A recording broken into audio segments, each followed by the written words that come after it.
The question is, if sin x is equal to 3 upon 5, cos y is equal to minus 12 upon 13, where x and y both lie in the second quadrant, then find the value of sin x plus y.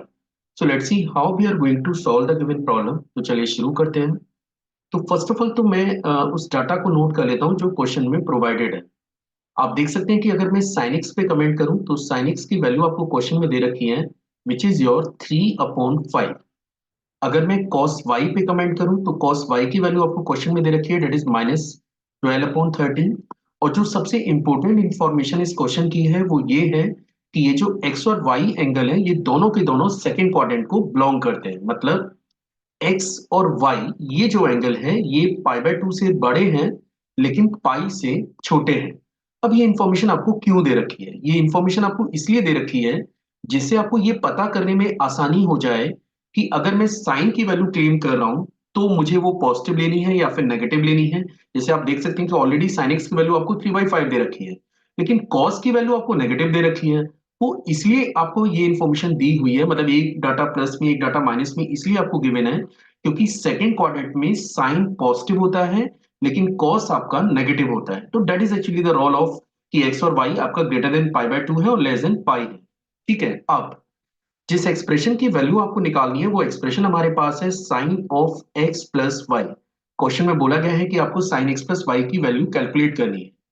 अब जैसा कि मैं जानता हूं कि sign x plus Y में अगर मैं साइन ए प्लस बी के फॉर्मूले को अप्लाई करूं, मैं एक्सपेक्ट कर रहा हूं कि आपको फॉर्मूले के बारे में बेसिक आइडिया होगा, लेकिन स्टिल मैं एक बार लिख देता हूं। Sine of A plus B पे अगर अपन कमेंट करें तो साइन ए प्लस बी ये बराबर होता है sine A cos B plus cos A into sine of B के। और यहां पे अगर मैं ये अप्लाई करूंगा तो पहला टर्म मुझे मिलेगा साइन एक्स, अगला वाला कॉस वाई, उसके बाद कॉस एक्स और इंटू साइन वाई के। अब आप देख सकते हैं कि क्वेश्चन में ऑलरेडी आपको साइन एक्स के बारे में इंफॉर्मेशन दे रखी है। आप चाहें तो ये भी चेक कर सकते हैं कि आपको cos y भी गिवन है। जो डाटा अननोन है वो है ना तो आपको cos x के बारे में कोई जानकारी है और ना ही आपके पास sin y के बारे में कोई जानकारी है। तो एक काम करते हैं, ये दोनों वैल्यूज हम लोग कैलकुलेट कर लेते हैं। अब हमारे पास कुछ आइडेंटिटीज हैं जिनको यूज करके मैं cos x या फिर sin y की वैल्यू इजीली निकाल पाऊंगा। अब जैसा कि हम लोग जानते हैं कि sine square x plus cos square x ये डाटा 1 के बराबर होता है ना। ये एक ट्रिग्नोमेट्रिकल आइडेंटिटी है and that is true for every x. Question में आपको दे रखा है कि साइन एक्स की वैल्यू आपके पास 3/5 है। मतलब मैं ये डाटा अगर यहाँ पे फीड करता हूं तो पहला टर्म बनेगा 9/25। अगला टर्म आपके पास कॉस स्क्वायर एक्स है, इसको आप 1 लिखेंगे और इसको अगर मैं फर्दर सिंप्लीफाई करूंगा तो कॉस स्क्वायर एक्स मुझे मिलेगा 1 माइनस 9/25, जिसको आप फाइनली 16/25 लिख सकते हैं। इनकेस अगर मैं यहां से cos x की वैल्यू निकालता हूं तो cos x की वैल्यू हमारे पास आएगी +/4/5 के। लेकिन जैसा कि मैंने आपसे कहा कि x जो एंगल है वो सेकंड क्वाड्रेंट को बिलोंग करता है, और अगर कोई एंगल सेकंड क्वाड्रेंट को बिलोंग कर रहा है तो उसमें जो कॉस की वैल्यू है, अगर आप कॉस की वैल्यू निकालेंगे तो कॉस की वैल्यू आपको लेनी पड़ेगी नेगेटिव, क्योंकि सेकंड क्वाड्रेंट की जो कॉस है, मतलब सेकंड क्वाड्रेंट में जो कॉस है वो हमेशा नेगेटिव होता है। तो आपको यहाँ पे नेगेटिव वैल्यू एक्सेप्ट करनी है, which is cos x is equal to -4/5। अब चलते हैं अगले पार्ट पे। आप देख सकते हैं कि क्वेश्चन में आपको cos y के बारे में इंफॉर्मेशन दे रखी है, लेकिन आपको निकालना है sin y, क्योंकि यही डाटा आपके लिए अननोन है। फिर से अपन ये आइडेंटिटी यूज कर लेते हैं, which is your sine square y plus cos square y and that is equal to 1। क्योंकि मुझे sine square y data required है तो साइन स्क्वायर वाई और कॉस वाई की वैल्यू हम लोग ऊपर से यूज कर सकते हैं। 12/13 है, -12/13 है, लेकिन स्क्वायर करके पॉजिटिव में कन्वर्ट होगा तो आप इसे लिख सकते हैं 144/169 and that is equal to 1। अगली स्टेप में आप इसे लिखेंगे sine square y that is your 25/169। और यहां से अगर मैं साइन वाई पे कमेंट करूं तो साइन वाई मुझे मिलेगा दैट इज +/5/13।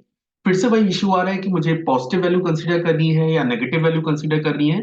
तो आप चेक कर सकते हैं कि फिर से वही कॉन्सेप्ट है, क्योंकि y आपका सेकंड क्वाड्रेंट में बिलोंग करता है और सेकंड क्वाड्रेंट में अगर आप साइन की वैल्यू निकालते हैं तो वो हमेशा पॉजिटिव वैल्यू ही प्रोवाइड करेगा। मींस अब अगर मैं साइन वाई पे कमेंट करूं तो साइन वाई मुझे लेना होगा 5/13 के।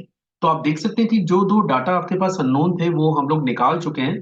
बस अब करना ये है कि ये चारों डाटा उस एक्सप्रेशन में फीड करना है। तो हमारे पास एक्सप्रेशन था sine of x plus y, और इसको हमने लिखा हुआ था sine x into cos y plus cos x into sine y की। आप देख सकते हैं कि क्वेश्चन में जो साइन एक्स डाटा है वो तो ऑलरेडी गिवन है, विच इज 3/5। तो आप इसे 3/5 लिखें। इसके बाद अगला वैल्यू है कॉस वाई। तो कॉस वाई भी ऑलरेडी आपको दे रखा है, डेट इज -12/13। आप इसे -12/13 लिख सकते हैं। इसके बाद आपको रिक्वायर्ड है cos x। तो cos x अभी अभी आपने निकाला है, विच इज योर -4/5। और इसके बाद आपको रिक्वायर्ड है sin y, which is your 5/13। बस अब हम लोग ये करेंगे कि इसको जस्ट सिंप्लीफाई करने जा रहे हैं, और आप देख सकते हैं कि यहाँ पे ये बनने जा रहा है, इसको आप लिखेंगे -36 अपॉन, एंड दैट इज 65, ये फर्स्ट टर्म है। और अगले वाले को हम लोग लिखेंगे -20/65। इसको अगर आप फर्दर सिंप्लीफाई करेंगे तो ये कन्वर्ट होगा माइनस के 56/65 में। And this is the value for the given expression which is sine of x plus y. तो sine of x plus y की जो वैल्यू है ये बराबर है -56/65।